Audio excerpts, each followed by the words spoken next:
একসময় যে শব্দে মুখর থাকতো অফিস আদালত, সেই শব্দ হারিয়ে গেছে ইতিহাসের গহ্বরে। তবে ব্যতিক্রমী নাম সিকান্দার আলী। বিলুপ্ত প্রায় সেই যন্ত্র তিনি এখনো আঁকড়ে আছেন পরম মমতায়।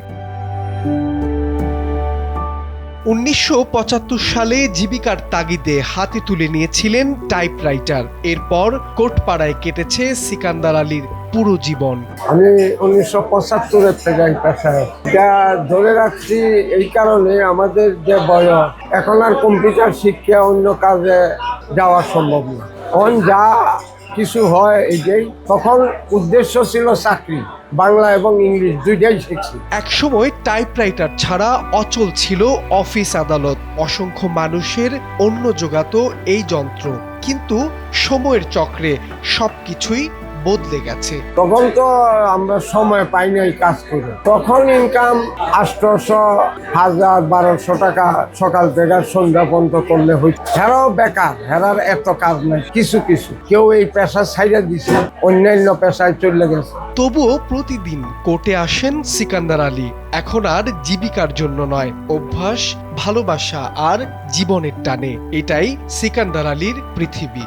এই সমাজে এত কাল কাটাইছি, এখন তো বাসা বাড়ির দিন কাটান যায় না। আসি আল্লাহ বাসায় রাখছে, চলতে পারি। জীবনের শেষ, কোর্টে আসতে হয়, ভালো লাগে না। জীবন কাটাইছি এখানে, বন্ধু বান্ধব সব নিয়ে। এখন এইখানে আইসা পাওয়া না পাওয়া, তবু এখানে একটা দিন কাটানোর একটা শুধু সময়। একসময় টাইপরাইটারের যে শব্দে মুখর থাকতো আদালত, আজ সেখানে নীরবতা। সিকান্দার আলীর মতো অনেকেই হারিয়ে ফেলছেন তাদের পেশা। লেখাপড়া করে আসছি, এখানে টাইপ করে প্রতি পাতা ৮ আনা ১ টাকা, এখানে যা পাইতাম এরা আমরা জীবিকা নির্বাহ করতাম। ১৯৭২ সালে থেকে ২ টাকা রুজি করতাম, এ খাইয়া পয়সা বাঁচত আরো। আর এখন ৩০ টাকা পাতা রুজি করে আমরা কিছু করতে পারি না। ৭২ সাল থেকে এই কাজই করতেছি। আগামী প্রজন্ম হয়তো দেখতে পারবে না টাইপরাইটার, শুনবে না এর শব্দ। তাই সিকান্দার আলীদের গল্প ছড়িয়ে দিতে মনোযোগ দেওয়া উচিত সংশ্লিষ্টদের। মাহবুব আলম শ্রাবণ, সময়ের আলো, ঢাকা।